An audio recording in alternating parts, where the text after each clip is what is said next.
Hey there, welcome to another training. Today we're going to be talking about leadership, and my name is Marvin. So, very quickly to get us started, I just want to draw your attention to this particular model. If we're looking at leadership in your company and in this graph, A is the point where the leader arrives, and L is the point where the leader leaves. And T shows us the time as it elapses, and P is the productivity of the team. So as you can see here, this is a pretty typical representation of what most teams are like when they're as soon as the leader arrives, productivity can improve over time. The question now is to think about what happens when the leader leaves in your particular situation. So there's usually three ways that this can go. It would be something like this, where you can have point A, point B, or point C. Where point A, you're going to see an increase in productivity. Sorry, I'm just going to use a thicker pen. And point B, you're going to have some sort of a plateau. And point C, the productivity actually decreases.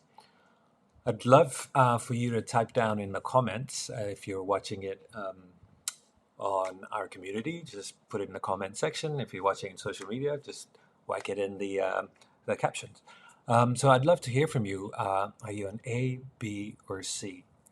Now, ideally, of course, we want to be here, right? We want the main purpose of leadership is to get people to the point where after the leader leaves, productivity keeps increasing. Unless a leader can be made dispensable, it's very hard for them to move up to the next level. The same thing goes for junior leaders, mid-management leaders. Unless these guys can be made redundant in their own business because they're so good at creating other people, it's hard to move people up. And that's ultimately what we want in our organizations.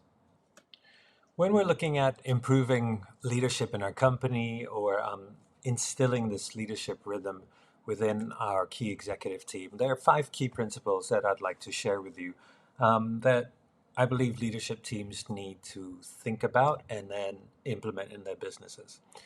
Number one would be to truly understand the role of a manager and a leader in a company.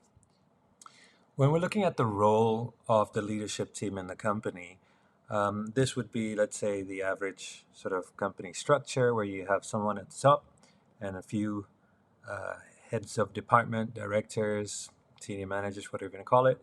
And then there's a group of people under them. Most people seem to think that the role of the senior leadership team is to manage each function, right? What I would like to present is that in the best functioning teams, the senior management team or leadership team realizes that this is their number one team. The weekly management meeting is their most important meeting, and then it's followed by their functional meetings. So their role is to become part of the leadership team first, and then to lead their functional teams. So that's what I mean by being clear on their role. The second key principle to keep in mind as well is to make sure that each leader is fully aware of what we call the leadership levers. These are the key actions that they can take that will produce the most results for the company. So if we're going to look at it again, I guess the framework, there's a few different frameworks here that we're going to look at. The first one is to appreciate that an organization should be looked at as a living organism, where there are two key organs that are super important for the success of the organization. Number one is going to be the brain. Obviously, the brain is in business will involve things like goals, strategy, KPI, processes, and all the logical things associated with business. Whereas the other most important organ is the heart. And if the heart is pumping properly, then we're going to have enough oxygen coming to the brain so that we can function better. So ultimately, leaders need to understand that there are two key functions that they have to be able to tap into, I guess, within their team. So they really need to be able to tap into the brain. So let's just pretend I can draw, and let's pretend that's a picture of a brain. And they also need to be able to tap into the hearts of their team. So to be able to both capture the logic as well as the hearts of the team, so that the team knows what to do, and then they want to do it. Okay. And for each of these things, there'll be a set of actions that your leaders will need to consider incorporating into their day-to-day routine to make sure that the team is functioning on both areas, which I'll share with you in a little bit. Now, the third and the fourth principle is pretty much connected, because the first one is you're going to need to think about what sort of rhythm that you want to use when you're leading your people. So making sure that you don't forget when you're going to touch the heart and when you're going to touch the brain. And that comes with setting routines, having fixed schedules to do the little things that will get you the big results, to make sure that you don't forget, because we've done a lot of this work with companies when we ask key managers how much of their time do they devote to the heart or the brain, and invariably most of them would say that they spend most of their time on the brain area. And then when we ask them, where is the problem actually coming from in your company? Is it more on the logical side, the processes side, or on the emotional side, in the behaviors, communication, relationship side? Invariably, the answer would point towards the emotional and behavior side. So we just want to make sure that you're allocating and systemizing time for you as a leader to always constantly beat that rhythm, to make sure that the heart is functioning properly in your company.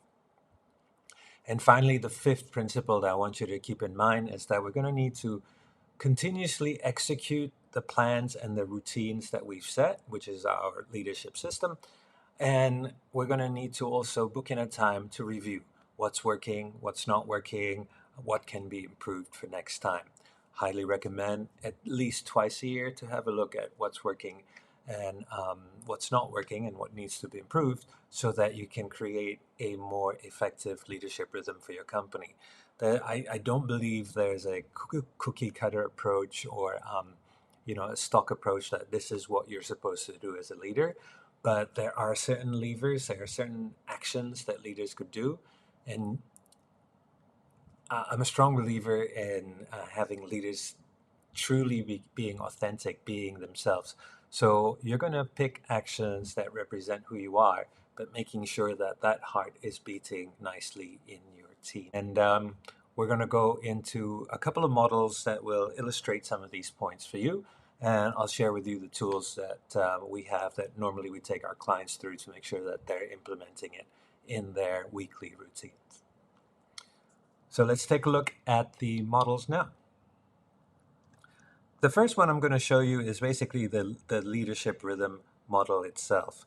So I believe there are three main roles, three main, I guess, responsibilities that a leader have to truly provide this leadership rhythm.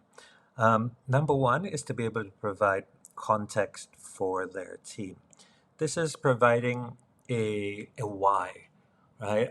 Having a clear context allow people to realize this is why I'm supposed to do what I'm supposed to do. It creates a certain level of importance. So the first one is to be able to illustrate the purpose of the company itself. Having a clear, being able to explain what is the purpose of our company, what is the purpose of our goal, why is our goal important, why does it matter, and why does our KPI matter, what does your KPI matter, is a key skill to have. The next thing in terms of providing context is to be able to set certain standards of behavior, standards of communication, standards of output. Providing this clarity will allow your team to move a lot better and a lot faster.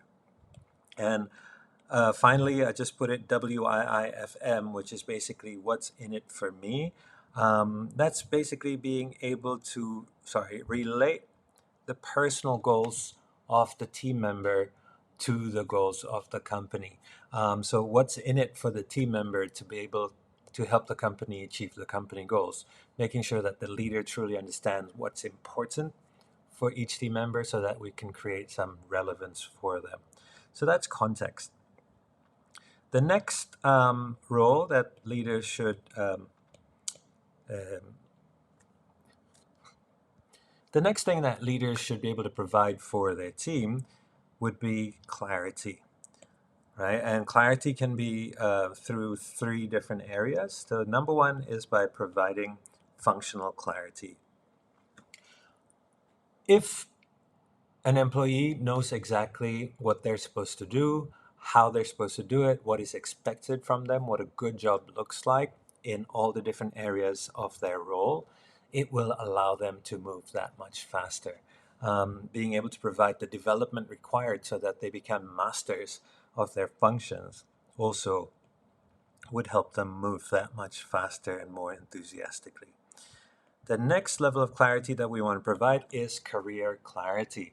So, if you think about the armed forces, a lot of times, even during the boot camp, when new people are coming in, um, their career clarity is being stretched very quickly. They get to see what they could be in a year's time. It could be, co-instructors. They get to see what could happen to them in a few years' time. They're seeing people of higher ranking, officers, trainers, and then they also meet veterans, so they can project their careers for a long time in this business so they can see what's possible for them. So, having regular conversations like this with your team member would continuously provide a forward vision for them so that, being with you doesn't mean just a job, but it's actually a career for them. The third type of clarity that we want to be able to provide is course clarity. So, course clarity is the ability and willingness of the leaders to be able to give and receive impactful feedback, or as we say, feed forward. Not talking about the past, but talking about what can be changed in the future. What are the actionable things that people can do so that they can be better at what they do? So, the third thing that leaders should be providing for their teams would be connection. And connection involved number one would be communication. How can we improve the flow of information in our company? Whether this is a weekly meeting, whether this is one on ones, whether it's a department meeting, how can we ensure that the right information is flowing to the right people in the right amount of time required? The next part of connection would be building relationships. I'm talking about relationships between the leader and their team, between the team themselves, between one department with another department, across the whole company. The more we care, the more we're going to fight to win with each other. And finally, the last part of connection would be to provide recognition. This is the ability and willingness as well for leaders to catch people doing the right things and recognizing them and appreciating them for it.